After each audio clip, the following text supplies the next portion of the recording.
the channel and today we are going to start with chapter 3 interior of the earth से जो कि class 11th का और geography है and very important from the perspective of both UPSC and state PCS.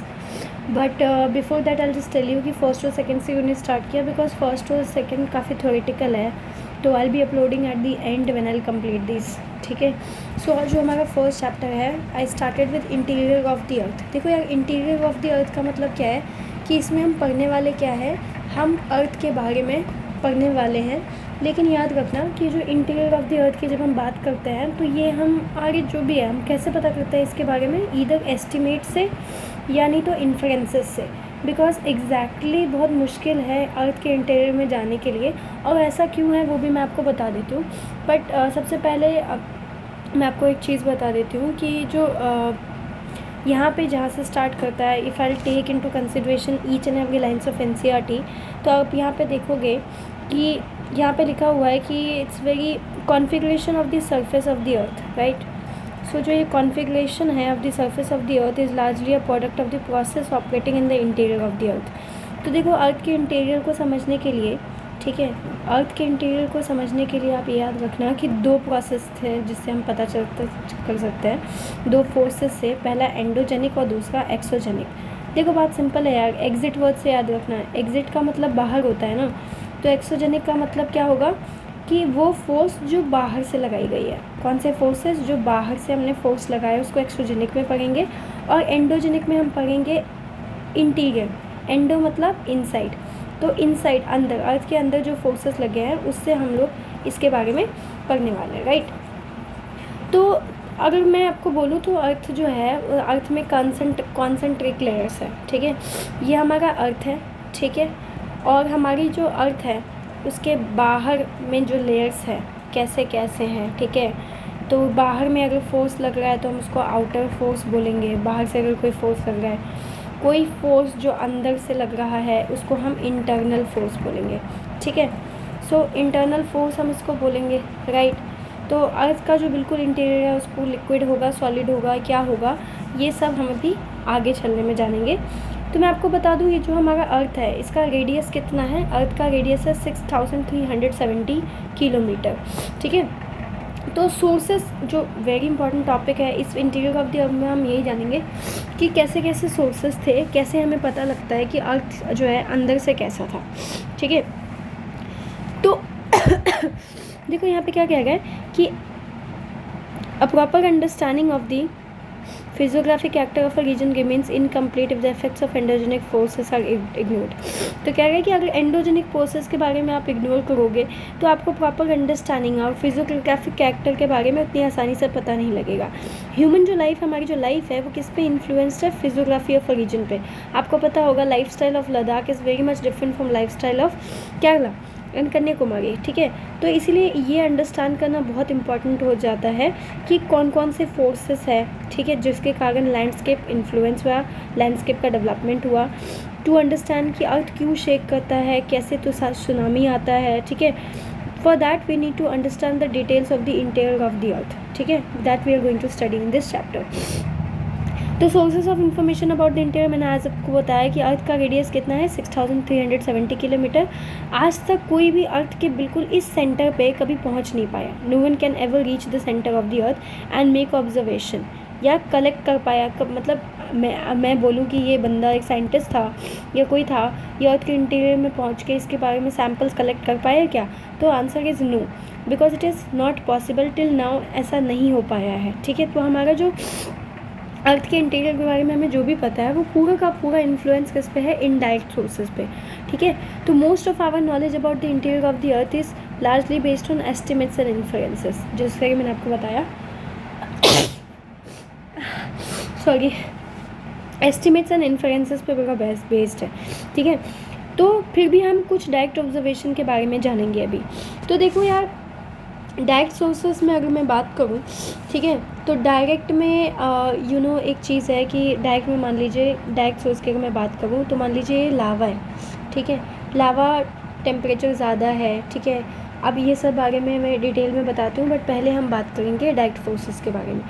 तो direct forces में यार देखो यहाँ पे लिखा भी है डीप ड्रिलिंग ओशन प्रोजेक्ट. ठीक है, प्रोवाइड किया है large volume of information through the analysis of material collected at different depth. ठीक है, वॉल्केनिक इरप्शंस अनदर सोर्स है डायरेक्ट इन्फॉर्मेशन का। ठीक है, अब इसके बारे में देखते हैं। तो देखो मैं बात क्या कर रही थी यार, मैं बात कर रही थी डायरेक्ट सोर्सेज की। तो डायरेक्ट सोर्सेज के लिए वॉल्केनिक इरप्शन ले लिया हमने। ठीक है, कि वॉल्केनिक जो वॉल्केनो अंदर से आता है वो भी एक डायरेक्ट सोर्स में आ जाता है। ठीक है, आज तक जो है डीप ड्रिलिंग ओशन प्रोजेक्ट्स में बात करूँ, ठीक है, डीप ओशन ड्रिलिंग प्रोजेक्ट कर लो या इंटीग्रेटेड ओशन ड्रिलिंग प्रोजेक्ट कर लो। ठीक है, जो डीपेस्ट ड्रिल था कोला में, जो कि आर्कटिक ओशन में पड़ता है, आज तक ये 12 किलोमीटर से ज़्यादा रीच नहीं कर पाया। तो डायरेक्ट में अगर मैं बोलूँ तो 3-4 किलोमीटर डीप ही ड्रिलिंग कर पाया। कहाँ पे? गोल्ड माइन साउथ अफ्रीका में। ठीक है, गोल्ड माइन साउथ अफ्रीका में। इससे अंदर टेम्परेचर ज़्यादा है तो ड्रिलिंग का जो मशीन था स्टॉप्ड वर्किंग। ठीक है, then surface rock is yet another example of direct evidence. ठीक है, सरफेस रॉक में रॉक कौन सा है? जो माइनिंग एरिया से जो रॉक उठाया गया था वहाँ से हमें पता लगता है डायरेक्ट एविडेंस। ठीक है, अभी एक इम्पॉर्टेंट है कि सबसे ज़्यादा जो डीपेस्ट डिप किया था वो ड्रिल एट कोला था। ठीक है, जो कि 12 किलोमीटर तक ही पहुँच पाया, उसके बाद से नहीं। अच्छा, कुछ चीज़ें हैं, इसको आप ज़्यादा सीरियसली मत लीजिएगा, बट मैंने कुछ ऐसे वीडियोस देखे थे तो देर इन आई गेट टू नो कि इसके अंदर जब ये लोग ड्रिलिंग कर गए थे तो मशीन बंद हो गया था काम करना। दूसरा क्या हुआ था कि अजीब आवाज़ें आ गई थी तो ये थोड़ा सुपरस्टिशियस हो गया। Let's not talk about it. ठीक है, तो अब इनडायरेक्ट एविडेंस की अगर मैं बात करूँ तो देखो यार, इनडायरेक्ट में क्या क्या आता है कि इनडायरेक्ट में पहली बात समझो कि जो टेम्परेचर का रेट ऑफ चेंज होता है, क्या होता है? Rate of change of temperature जो होता है, ठीक है, और प्रेशर जो होता है, rate of change of temperature and pressure. ठीक है, इससे हमें पता लगता है, मीटियोर से पता चलता है हमें। ठीक है, देन ग्रेविटेशन से हमें, ये सब इनडायरेक्ट सोर्स के पार्ट है। ग्रेविटेशन से पता लगता है। ठीक है, देन ग्रेविटी एनोमली से पता चलता है हमें। ठीक है, ग्रेविटी एनोमली से पता लगता है। मैग्नेटिक सोर्सेस से हमें पता लगता है। ठीक है, और हमें पता चलता है सीस्मिक वेव से, मैग्नेटिक सोर्स से, और हमें सीस्मिक वेव से पता चलता है। ये सारे के सारे एविडेंसेस हमें देते हैं कि अर्थ का इंटीरियर कैसा होगा, and they all are part of indirect sources. ठीक है, तो अब देखते हैं कि एक और चीज़ बता देती हूँ मैं आपको कि होता क्या है कि जैसे जैसे डेप्थ आप अर्थ के अंदर जाते हो, डेंसिटी इंक्रीज़ होने लगती है। ठीक है, डेंसिटी इंक्रीज़ होने से मेरा क्या मतलब है कि गहराई के साथ डेंसिटी बढ़ेगा, ऐसा अंदाज़ा लगाया था। ठीक है, मीटियोर्स जो है वो अर्थ के इंटीरियर को रिजेंबल करता है, क्योंकि ऐसा माना जाता है कि हमारे जो सोलर सिस्टम, या कह लो आप हमारी जो गैलेक्सीज़ है, या फिर आप मान लो कि जहाँ पे प्लैनेट्स मिलते हैं वहाँ पे जितनी भी आपको ये हेवनली बॉडीज़ मिलती हैं, इनकी जो बॉडी इंटीरियर जो होती है वो similar to that of earth है। तो मीटियोर के बारे में भी ऐसा ही बोला जाता है कि मीटियोर क्या है? एक ऐसा सॉलिड बॉडी है जो कि अर्थ के जैसा है, सॉलिड बॉडी है जो कि सेम एज अर्थ है। इसीलिए मीटियोर जो है हमें बता पाता है कि अर्थ का इंटीरियर कैसा होगा, and that is why meteor is also a part of our indirect studies. ठीक है, मैग्नेटिक फील्ड से हमें क्या पता चलता है? डिस्ट्रीब्यूशन। मैग्नेटिक फील्ड से हमें क्या पता चलता है? मैग्नेटिक फील्ड से हमें पता चलता है distribution of distribution of magnetic material in crustal portion. कहाँ पे? इन क्रस्टल पोर्शन, यानी कि किस तरीके से क्रस्ट में मटेरियल डिस्ट्रीब्यूट हुआ है, ये हमें मैग्नेटिक फील्ड से पता चलता है। ठीक है, अर्थ के अंदर बहुत वेरिएशंस है, आपको तो ये पता ही होगा, नहीं पता है तो मैं बता दूँ, अर्थ के अंदर काफ़ी वेरिएशंस है। तो ये सब चीज़ें हैं जो हमें इनडायरेक्ट एविडेंसेस देता है। एनोमली क्या होती है? देखो, अब अगर मैं ग्रेविटी एनोमली की बात करूँ तो ग्रेविटी एनोमली क्या होती है कि अंदाज़ा लगाना, मतलब जो चीज़ होनी चाहिए पर नहीं है, that is called gravity anomaly.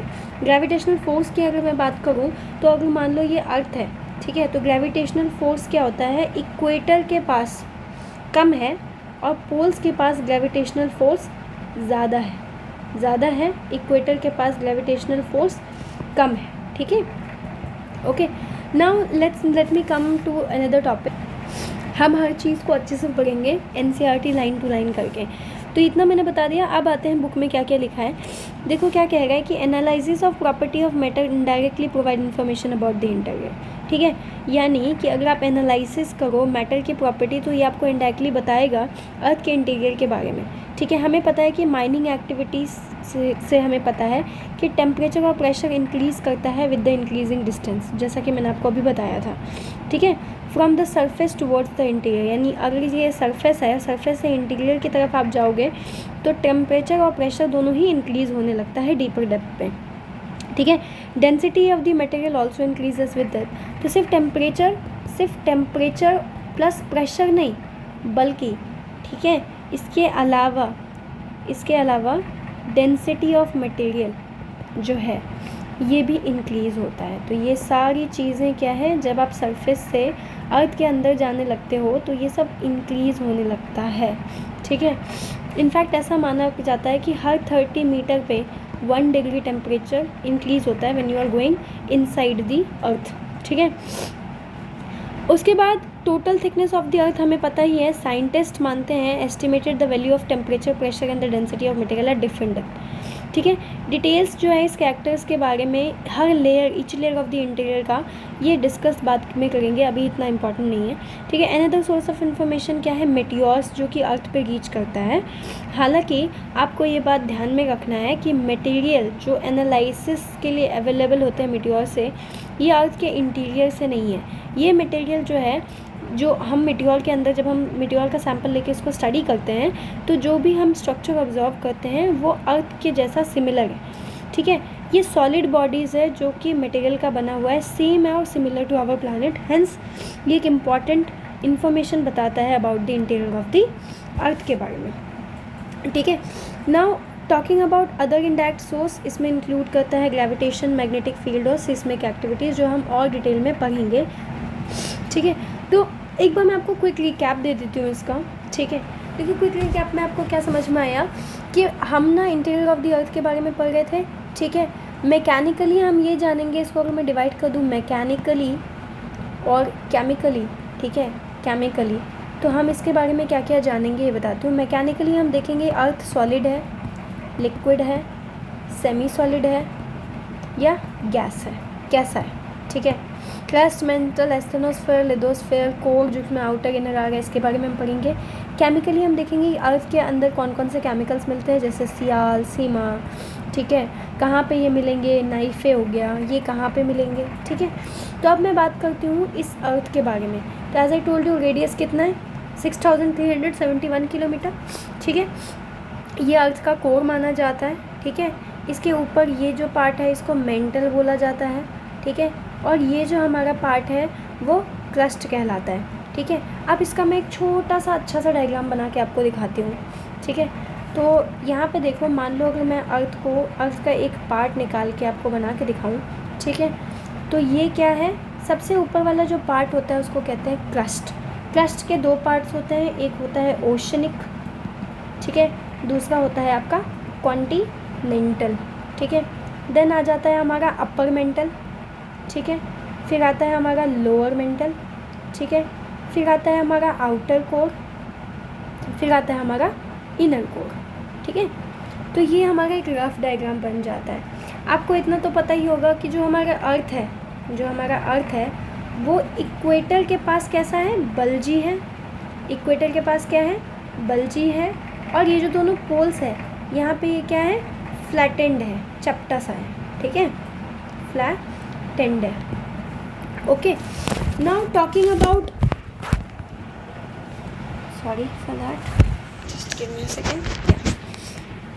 ठीक है, तो आई थिंक यहाँ तक क्लियर हो गया होगा आपको।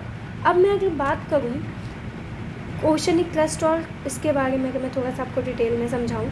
ठीक है, तो यार ये एक मैं छोटा सा डायग्राम बना के देख रही हूँ, please excuse my diagram, it's not that good, I know. ये वाला पार्ट कोर कहलाता है, और ये जो है ये हमारा है ओशनिक क्रस्ट। ठीक है, ओशनिक क्रस्ट। ठीक है, ये जो पार्ट है, ये वाला यहाँ पे जो पार्ट होता है और यहाँ पे जो पार्ट, ये जो देख रहे हो आप, ये थोड़ा कम सा दिख रहा है। यहाँ पे थिकनेस क्या होती है अर्थ की, कम होती है, लेस थिकनेस होती है। ठीक है, और oceanic crust is mainly formed of basalt. ठीक है, बसाल्ट। यहाँ पे थिकनेस क्या हो जाती है, मोर थिकनेस हो जाती है, थिकनेस ज़्यादा हो जाती है, ठीक है, ओके।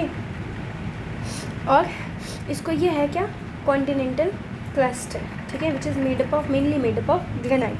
कॉन्टिनेंटल जो है वो कितना 10 to 70 किलोमीटर थिक है, 70 किलोमीटर का best example is mount Everest.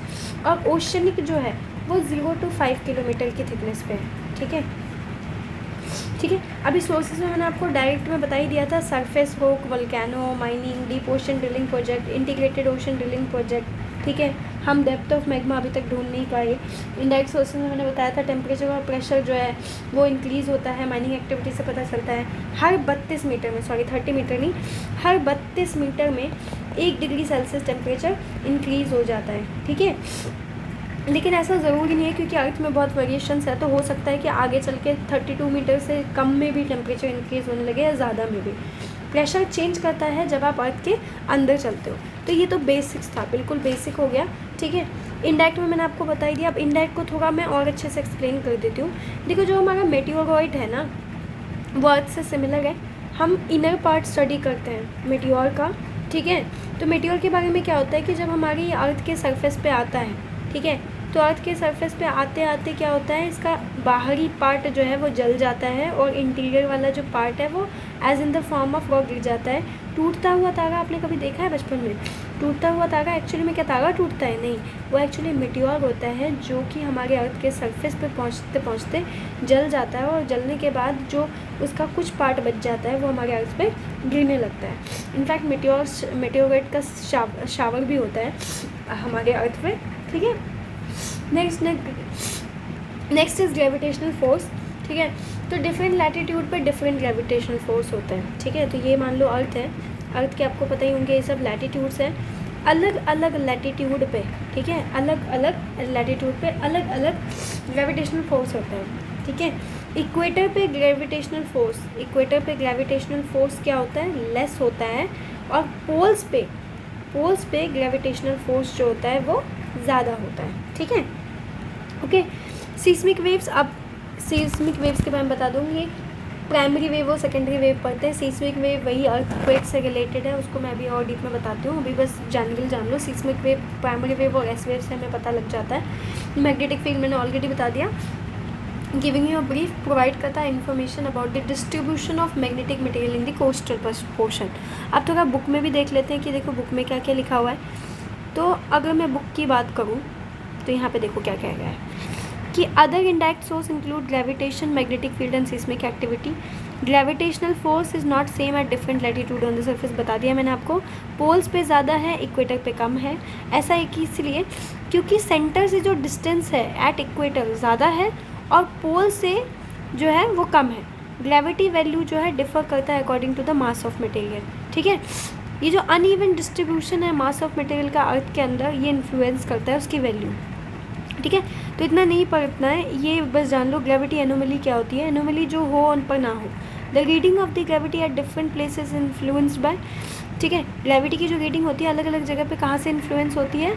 बहुत सारे फैक्टर्स से, ठीक है। एक्सपेक्टेड वैल्यू से डिफर कर जाती है और इस डिफरेंस को हम ग्रेविटी एनोमली कहते हैं। ग्रेविटी एनोमली हमें इन्फॉर्मेशन बताता है distribution of mass of the material, ठीक है, कि मास ऑफ मटेरियल का डिस्ट्रीब्यूशन कैसे हुआ है in the crust of the earth. Magnetic surveys जो है हमें इन्फॉर्मेशन बताता है about the distribution of magnetic material in the crustal portion, और इस तरीके से हमें इन्फॉर्मेशन देता है distribution of material in this part. Seismic activity is one of the most important source of information about the interview. Seismic waves में कौन कौन सा हमने पढ़ा था? प्राइमरी वेव और सेकेंडरी वेव, ठीक है।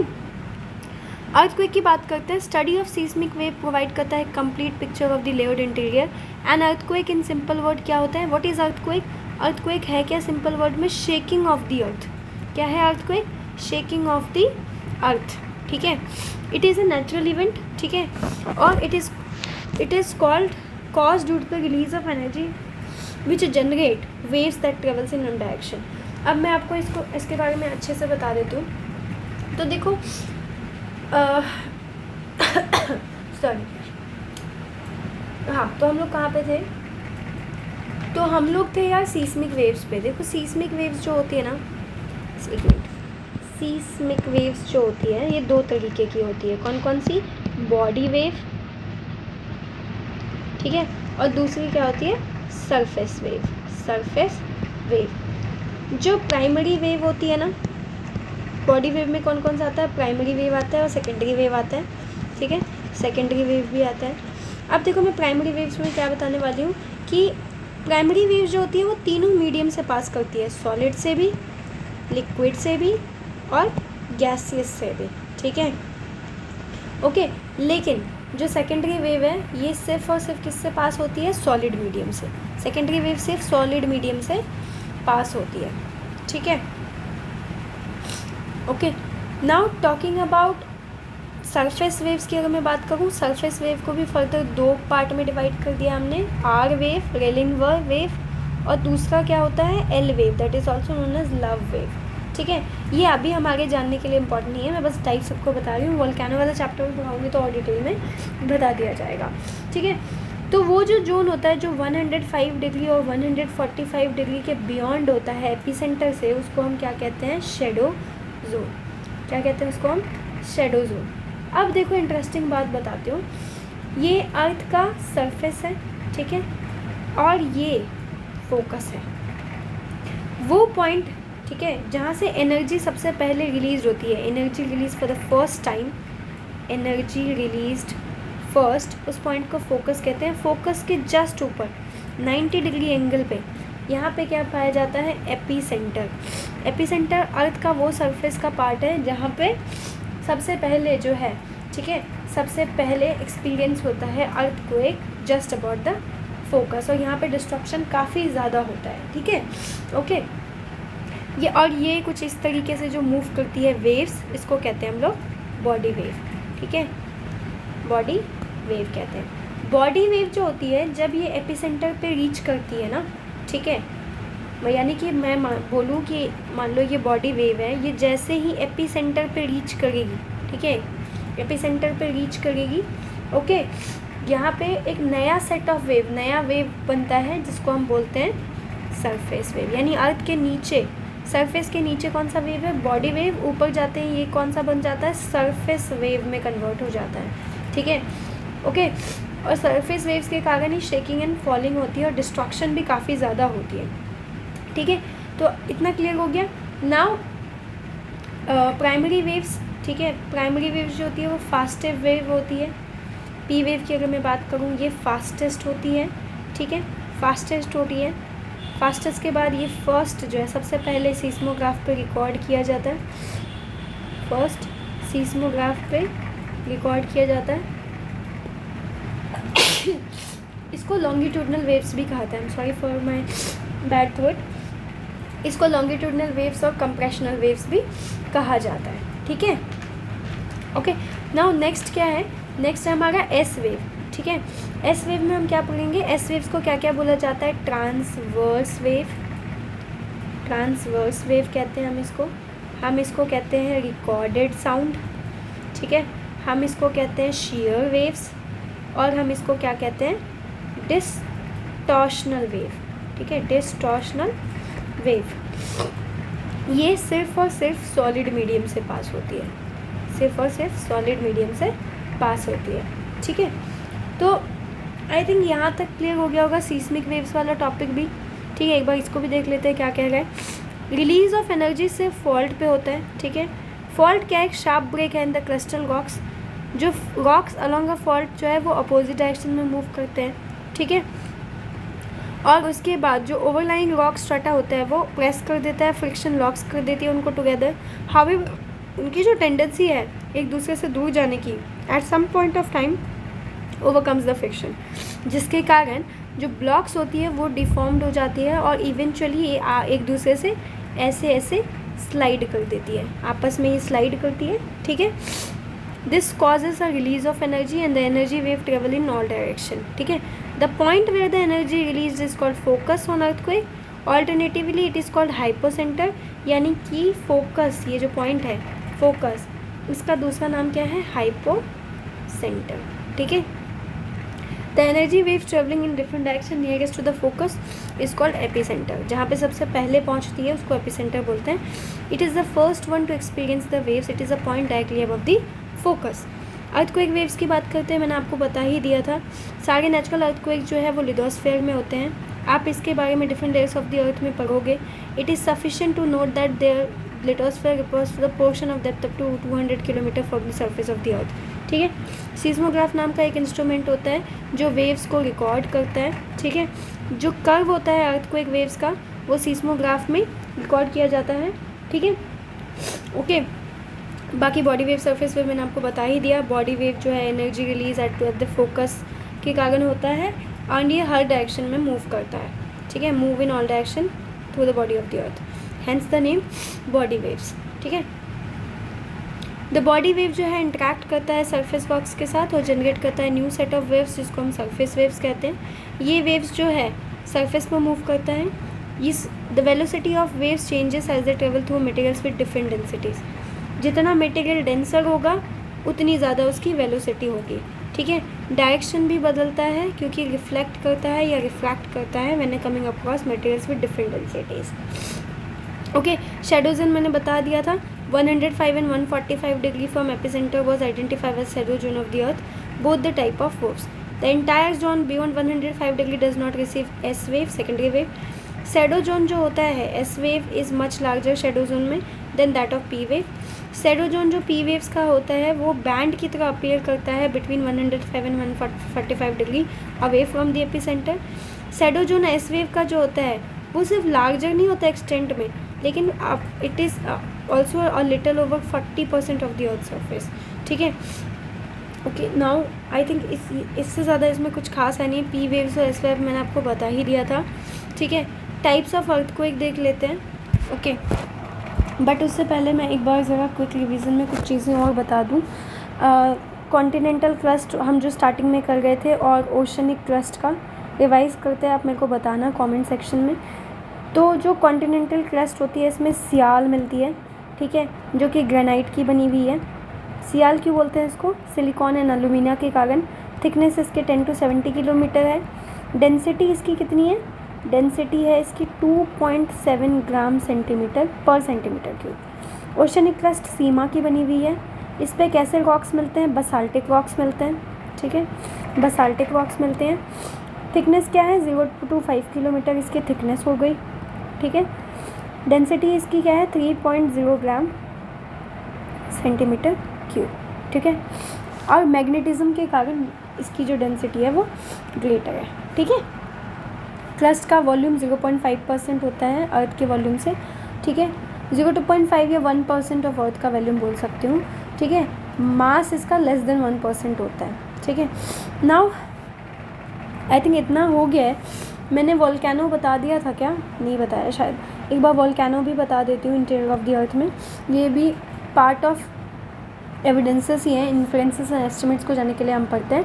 देखो, वोल्केनो वो प्लेस होता है जहाँ पे गैसेस, एशेस और लावा जो है ग्राउंड पे एस्केप करता है। ठीक है, तो वोल्केनो क्या है? एक ऐसी जगह है जहाँ पे गैसेस, एशेस और लावा एस्केप करती है। कहाँ पे एस्केप करती है? To the ground. ठीक है, वोल्केनो दो होते हैं, एक्टिव और डॉर्मेंट। एक्टिव मतलब जो रिसेंट होती है। डॉर्मेंट वोल्केनो क्या होती है? जो कि रिलीज़ होती है पास्ट में, रिलीज इन पास्ट। अभी डॉर्मेंट है, बट डॉर्मेंट जो है वोल्केनो भी एक्टिव हो सकती है। ठीक है, और ये याद रखना जो वोल्केनो है ये एस्थेनोस्फेयर में, एस्थेनोस्फेयर जो है मेंटल के ऊपर पाया जाता है। ठीक है, क्रस्ट के नीचे। ये ना मतलब एक ऐसी जगह होती है जहाँ पे एस्थेनोस्फेयर मतलब मेंटल का जो एस्थेनोस्फेयर वाला पार्ट है यहीं से, ठीक है, मॉल्टन मैग्मा इरप्ट होता है और अर्थ के सरफेस पे आने के बाद ये लावा बन जाता है। ठीक है, लावा जो है ये कब बनता है? व्हेन दे रीच अर्थ का surface. Lava flows, pyroclastic debris, volcanic bomb, ash dust gases जो कि बना होता है सल्फर, नाइट्रोजन, क्लोरीन का। नॉट दैट इम्पॉर्टेंट, आपको बस देखना है। ठीक है, वोल्केनोस जो है ये मैंने बता दिया था because they are also part of indirect evidences. ठीक है, एक सेकेंड देना मेरे को। बाय द वे, आपको मैं बीच में गलत बोलूँगी, आपको सही करना है। It's a part of direct evidences. मैंने अभी बताया था थोड़ी देर पहले, surface walk, volcanic mining, deep ocean drilling project और इंटीग्रेटेड ओशन ड्रिलिंग प्रोजेक्ट, ये सारे के सारे पार्ट ऑफ डायरेक्ट एविडेंसेस है। तो आपको वोल्केनो जो मैंने बताया वो डायरेक्ट एविडेंस का मेरे से शायद छूट गया था, इसको एक्सप्लेन करना, इसलिए मैंने अभी बता दिया, ठीक है। तो this much I guess it is clear, ठीक है। नाउ हम जो है इंडायरेक्ट सोर्सेस में हमने ग्रेविटेशन पढ़ लिया, कुछ छूट गया हो तो प्लीज़ मुझे बता देना, मैं नेक्स्ट वीडियो में डाल दूँगी, ठीक है। मेटियोर्स और सीस्मिक एक्टिविटीज़, अगर आपको और अच्छे से एक्सप्लेनेशन चाहिए तो आप मेरे को कमेंट कर सकते हो, मैं एक पर्टिकुलर एक हैंड रिटन वीडियो ही बना दूँगी इस टॉपिक पे, ठीक है। नाउ टाइप्स ऑफ अर्थक्वेक पे थे हम लोग, ठीक है। तो देखो यार, सबसे जो कॉमन होता है वो होता है टेक्टोनिक अर्थक्वेक। सबसे कॉमन कौन सा अर्थक्वेक है? टेक्टोनिक अर्थक्वेक है, ठीक है। ये पत्थर यानी रॉक्स के, चट्टानों के टकराव के कारण फॉल्ट प्लेन पे जो चट्टान होती है ना, जो रॉक्स होती हैं, उसके स्लाइडिंग के कारण टेक्टोनिक अर्थक्वेक आता है, ठीक है। एक special class of tectonic earthquake जो है उसको हम लोग वॉल्केनिक, टेक्टोनिक अर्थक्वेक का स्पेशल क्लास होता है जिसको हम क्या बोलते हैं? वॉल्केनिक अर्थक्वेक बोलते हैं, ठीक है। वॉल्केनिक अर्थक्वेक बोलते हैं, ठीक है। ये लेकिन कौन सा, और ये कहाँ पे? Volcanic earthquake generally they are confined to places of active volcanoes की जगह पे ही आता है ये, ठीक है। Earth that occur in the area, the earthquake that occur in the areas of large reservoir are referred to as reservoir earthquake. और तीसरा मैंने क्या बताया? Reservoir earthquake. अब रिजर्वोयर अर्थक्वेक क्या होता है? रिजर्वोयर अर्थक्वेक होता है जहाँ पे लार्ज रिजर्वोयर्स है ना, जहाँ पे लार्ज रिजर्वोयर्स है वहाँ पे अगर कोई अर्थक्वेक आती है तो उसको हम बोलते हैं रिजर्वोयर इंड्यूस्ड अर्थक्वेक, ठीक है। ओके, नाउ मेजरिंग अर्थक्वेक देखते हैं। अर्थक्वेक को जो है हम कैसे मेज़र करते हैं? मैग्नीट्यूड और इंटेंसिटी के बेसिस पे मेज़र करते हैं, ठीक है, शॉक के। द मैग्नीट्यूड स्केल को हम रिक्टर स्केल कहते हैं। स्टेट पीसेस का इंपॉर्टेंट क्वेश्चन। मैग्नीट्यूड जो है वो किससे रिलेटेड है? एनर्जी रिलीज ड्यूरिंग द, मतलब अर्थक्वेक जब आता है उस टाइम जो एनर्जी रिलीज होता है उसको मैग्नीट्यूड कहते हैं, ठीक है। एब्सोल्यूट नंबर्स में इसको एक्सप्रेस किया जाता है 0 to 10 में, ठीक है। इंटेंसिटी स्केल को मर्कली बोलते हैं, जो कि एक इटालियन सिस्मोलॉजिस्ट है, उनके नाम पे बना, ठीक है। जो इंटेंसिटी स्केल होती है वो विजिबल डैमेज जो है के बारे में बताता है इवेंट में। इंटेंसिटी 1 to 12 के बीच में रेंज करता है, यानी रिक्टर स्केल 0 to 10 पे है, और जो हमारा इंटेंसिटी स्केल जिसको मर्कली बोलते हैं वो 1 to 12 पे रेंज करता है। अर्थक्वेक के इफेक्ट्स देख लो। ग्राउंड शेकिंग, ठीक है, differential ground settlement, land and mud slides, solid liquefaction, ज़मीन में दरार, ground lurching, avalanches, ground displacement, flood from dam and levee failures, fires, structural collapse, falling object, tsunami, ये सारे के सारे जो हैं इफेक्ट्स ऑफ अर्थक्वेक है, जिसमें पहले जो 6 हैं यानी अवलांचेस तक, ठीक है, ये जो है इसका कुछ इफेक्ट लैंडफॉर्म्स पे होता है, लेकिन बाकी के जो नीचे के 6 हैं इनका इमीडिएट कंसर्न हो जाता है लाइफ एंड प्रॉपर्टी पे, तो these are dangerous I can say, ठीक है। The effects of tsunami would occur only if the epicentre of the tremor is below oceanic water and the magnitude is sufficiently high. यानी tsunami का effect कब होगा? तभी होगा अगर epicentre जो है ट्रेमोर का वो ओशनिक वाटर से नीचे है and the magnitude is sufficiently high. Tsunamis क्या हैं? वो वेव्स है जो कि ट्रेमोर्स के कारण जनरेट होता है, और ये खुद एक अर्थक्वेक नहीं है, ठीक है। हालांकि जो एक्चुअल क्वेक होता है वो कुछ सेकंड्स के लिए होता है, लेकिन इसके इफेक्ट्स जो है वो बहुत ज़्यादा डिवास्टेटिंग और डेंजरस होते हैं, ठीक है। Provided the magnitude of the quake is more than 5 on the Richter scale. यानी कब होगा डिवास्टेटिंग? जब मैग्नीट्यूड 5 या 5 से ज़्यादा होगा, ठीक है। उसके अलावा 2 और छूट गए, ये I think effects of earthquake बता दिया मैंने। एक और रह गया कोलैप्स अर्थक्वेक क्या होता है, ठीक है। और कोलैप्स अर्थक्वेक के बाद एक्सप्लोजन अर्थक्वेक के बारे में भी जान लेते हैं। देखो यार, इंटेंस माइनिंग एक्टिविटीज़ के एरियाज़ में कभी कभी क्या होता है, जो रूफ होता है अंडरग्राउंड माइंस का, ठीक है, तो मान लो ये नीचे अंडरग्राउंड माइंस चल रहा है, इसका जो रूफ है ये कोलैप्स कर जाता है, गिर जाता है, ठीक है, जिसके कारण माइनर ट्रेमोर्स होता है, इसको हम कोलैप्स अर्थक्वेक कहते हैं, ठीक है। ग्राउंड शेकिंग के कारण, ठीक है, केमिकल और न्यूक्लियर एक्सप्लोजन हो जाता है, ऐसे ट्रेमोर्स को हम एक्सप्लोजन अर्थक्वेक कहते हैं, ठीक है। तो ये एक चार्ट पेपर है, इसको पढ़ लेना, ठीक है। फ्रीक्वेंसी ऑफ अर्थक्वेक वही है कि 8+ बहुत रेयर है, अभी तक आया नहीं है, ठीक है। ये 1-2 साल में कभी एक बार देखने को मिलता है, ठीक है। हालांकि छोटे छोटे अर्थक्वेक जो आपको हर मिनट देखने को मिलेंगे। अर्थक्वेक एक नेचुरल हैज़ार्ड है। What is earthquake? It is a natural hazard, ठीक है। अगर टिमोर जो है वो उसका मैग्नीट्यूड हाई है तो इतना डैमेज कर सकता है, लाइफ एंड प्रॉपर्टी, लोगों की जान तक जा सकती है। हालांकि दुनिया के हर हिस्से में, ठीक है, मेजर शॉक्स एक्सपीरियंस नहीं होता है, ठीक है।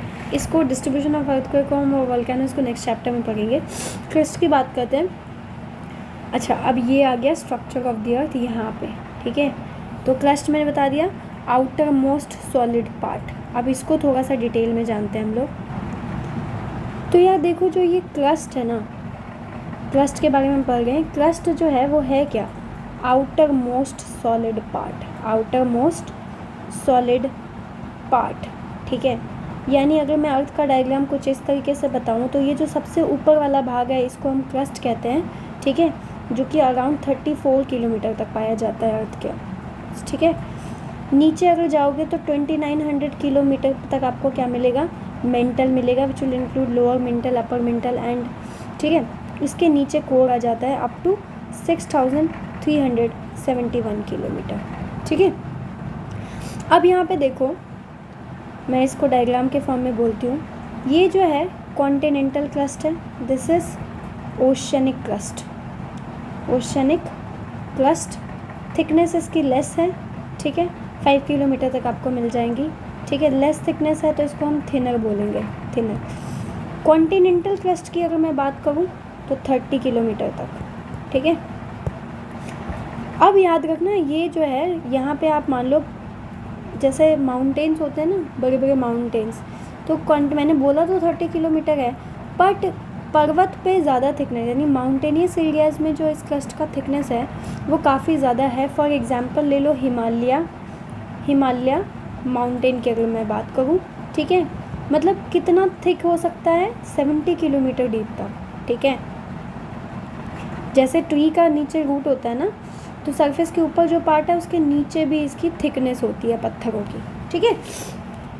ओके, जो ओशन क्रस्ट है उसकी थिकनेस कम है, ठीक है, 5 किलोमीटर मीन थिकनेस होती है। ओशनिक क्रस्ट किसका बना हुआ है? ओशनिक क्रस्ट जो है आपका ये बना हुआ है सीमा का, यानी कि silicon plus magnesium. Ocean rocks जो वहाँ पे पाए जाते हैं काफ़ी हेवी होते हैं, ठीक है। कॉन्टिनेंटल क्रस्ट जो है ये किसका बना हुआ है? सियाल का बना हुआ है। सियाल मतलब सिलिका एंड एल्यूमिना, ठीक है। मेंटल की थोड़ा सा और इसको पढ़ लेते हैं बुक में भी, ठीक है। The mean thickness of oceanic crust is 5 kilometre, way that of continental crust is 30 kilometre, ठीक है। मेजर माउंटेन एरियाज़ में जो है इसकी थिकनेस 70 किलोमीटर है। In the Himalaya region is the best example, ठीक है। हैवियर ग्रेट रॉक्स का बना है जिसकी डेंसिटी कुछ 3 ग्राम सेंटीमीटर क्यूब होती है, ठीक है। बसाल्टिक, ओशनिक क्रस्ट में कैसा रॉक मिलता है? बसाल्टिक मिलता है। कैसा मिलता है? बसाल्टिक मिलता है, ठीक है। मीन डेंसिटी, ओशनिक क्रस्ट पे जो मीन डेंसिटी ऑलरेडी मैंने बता दिया 2.7 ग्राम सेंटीमीटर क्यूब। एक्चुअली मैं इस साइड में थोड़ा एक्सप्लेन करती हूँ, फिर मैं थोड़ा बुक में भी देख लेती हूँ, कुछ छूटना नहीं चाहिए because NCERT is very important, ठीक है। मेंटल की बात करते हैं तो portion of the interior beyond the crust is called mental, ठीक है। यानी क्रस्ट के बाद आप अंदर की तरफ जाओगे तो आपको मेंटल मिलेगा। मेंटल की जो एक्सटेंशन है वो मोहो डिस्कंटिन्यूटी तक है। मोहो डिस्कंटिन्यूटी क्या होती है एक बार बताऊंगी 5 मिनट के बाद, पर उससे पहले आप ये जान लो कि 2900 किलोमीटर, अभी जो मैंने आपको डायग्राम बना के दिखाया था, ये अगर क्रस्ट था तो मेंटल का कहाँ पे ख़त्म होता है? 2900 किलोमीटर तक इसकी डेप्थ है।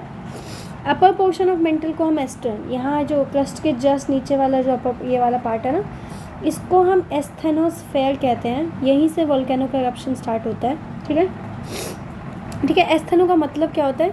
वीक, ठीक है। अप टू कहाँ तक मिलेगा आपको? अप टू 400 किलोमीटर तक आपको ये मिल जाएगा, ठीक है। मैग्मा का मेन सोर्स है, ठीक है, मेन सोर्स ऑफ मैग्मा है। The layer below the solid crust is mantle, higher density होती है क्रस्ट से ज़्यादा। मेंटल में एक वीकर जोन होता है एस्थेनोस्फेयर, ठीक है। यहीं से मॉल्टन रॉक मटेरियल जो है अपना रास्ता ढूंढती है सरफेस की तरफ। अपर मेंटल पोर्शन में जो मटेरियल पाया जाता है उसको मैग्मा कहते हैं। जब ये मूव करती है क्रस्ट की तरफ, ठीक है, और सरफेस पे पहुंचती है तो इसको लावा कहते हैं, ठीक है। यानी कि यहाँ से जब ये मूव करती है ठीक है, क्रस्ट के पास पहुंचती है और फिर उसके बाद अर्थ के सरफेस, यानी ये अर्थ का सरफेस यहाँ पे पहुंचती है। तो इसी मॉल्टन रॉक मटेरियल को, ठीक है, या फिर आप कह लो इसी मैग्मा को, ठीक है, आप लावा कहते हैं। ठीक है, अब जब मटेरियल ये जो है जब ग्राउंड पे पहुंच जाती है तो इसमें लावा फ्लोज होता है, पायरोक्लास्टिक डेब्रिस होती है, वोल्केनोज बॉम्ब होता है, ऐश एंड डस्ट होते हैं, गैसेस पाए जाते हैं जैसे nitrogen compound, sulphur compound, minor amount of chlorine, hydrogen and argon. ठीक है, एनसीईआरटी में डायग्राम भी बहुत अच्छी दे रखी है, आप जैसा देख सकते हो। ये वाली लेयर को हमने क्या बोला, एस्थेनोस्फेयर बोला। ठीक है, okay, now coming to this mantle हो गया। ठीक है, इसके बाद it has density higher than the crust, 3.4 gram centimetre cube. Crust और अपरमोस्ट पार्ट जो होता है मेंटल का, उसको हम लिथोस्फेयर कहते हैं। So what is lithosphere, sorry, what is lithosphere. ठीक है, एक्चुअली में लिथोस्फेयर होता क्या है, तो crust plus upper part of mental को हम क्या बोलते हैं, अपर पार्ट ऑफ मेंटल को हम क्या बोलते हैं, लिथोस्फेयर बोलते हैं। ये कुछ 10 से 200 किलोमीटर तक मिलता है आपको। ठीक है, लोअर मेंटल जो है extend beyond the atmosphere, solid state पे। और इसके बाद मेंटल के जो ये जैसे मेंटल है तो इसको, ये अगर लोअर मेंटल है तो ये कहाँ मिलता है, ये आपको मिल जाएगा beyond the asthenosphere. It is in asthenosphere के नीचे आपको लोअर मेंटल मिलेगा। ठीक है, जो कि सॉलिड स्टेट में होता है। ठीक है, बट बिफोर आप कोर पढ़ने से पहले हम मोहो डिसकंटिन्यूटी थोड़ा देख लेते हैं। तो देखो यार, ये जैसे मान लो मैंने अर्थ की डायग्राम बनाई। ठीक है, अर्थ का जो क्रिस्टल पोर्शन होता है वो किसका बना हुआ है, सॉलिड का बना हुआ है, आउटर क्रस्ट। ठीक है, लोअर क्रस्ट जो होता है, ये कौन सा क्रस्ट को आउटर पार्ट और लोअर पार्ट में कर देती हूँ मैं। अगर आउटर क्रस्ट है, ये क्या है, ये है आपका लोअर क्रस्ट। ठीक है, ये आपका हैवी सॉलिड का बना हुआ है। ठीक है, हैवी सॉलिड का बना हुआ है। ठीक है, फिर आता है आपका अपर मेंटल, फिर आता है आपका लोअर मेंटल, फिर आपका आता है आउटर कोर, फिर आपका आता है इनर कोर। ठीक है, ठीक है, तो ये जो है ना मोहो डिसकंटिन्यूटी क्या है, अलग अलग रिसर्चर ने कुछ कुछ जहाँ पे ख़त्म होता है ना जिस पर्टिकुलर डेप्थ को, ठीक है, उसको उसकी एक वैल्यूज़ रखी हुई है। ठीक है, तो यहाँ तक में आपका आ जाता है कॉर्नार, ये वाला जो पार्ट है इसको कॉर्नार डिसकंटिन्यूटी बोलते हैं। ये वाला जो है, यहाँ से आपका मोहो डिसकंटिन्यूटी स्टार्ट होता है। मोहो डिसकंटिन्यूटी कुछ नहीं है। ठीक है, ये आपको बताता है कि जो हमारा अर्थ है वो लगातार एक ही चीज़ में सॉलिड है, तो सारे सॉलिड नहीं है। देखो चेंजेस कैसे होते हैं, ये सॉलिड है, ये हैवी सॉलिड है। ठीक है, इसके बाद अपर मेंटल थोड़ा सा, ठीक है, सेमी सॉलिड हो जाता है। ठीक है, देन लिक्विड आता है, फिर कोर फिर से सॉलिड हो जाता है। तो ये जो अब कोर सॉलिड होता है, लिक्विड, ये आप बताओगे। ठीक है, क्योंकि मैं कंफ्यूज करती रहती हूँ, मेरे को बहुत पसंद है ये चीज़ करना। ओके, तो यहाँ तक आई होप क्लियर हो गया होगा मोहो डिसकंटिन्यूटी तक। कोर पे आ जाते हैं। तो जो यार कोर होता है ना, कोर, ठीक है, एक सेकेंड, हाँ, तो कोर जो होता है, अर्थक्वेक वेव जो है, velocity is help in understanding the existence of core of the earth. Earthquake के वेव से हमें जो है क्या पता चला, कोर के बारे में पता चला। ठीक है, यहाँ पे डेंसिटी ज़्यादा मिलेगी।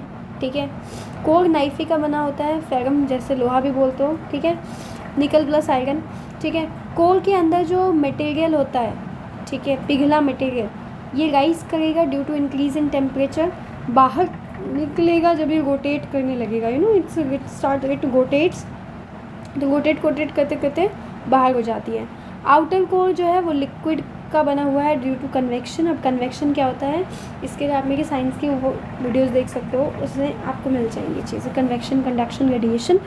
ठीक है, ओके, सो ये हो गया। The core mantle boundary is located at the depth of 2900 kilometre. Outer core liquid state में है, जबकि इनर कोर सॉलिड स्टेट में है। तो अगर मैं कोर बोलूँ तो ये अगर आउटर कोर है, ये किसका बना हुआ है, ये बना हुआ है आपका लिक्विड में।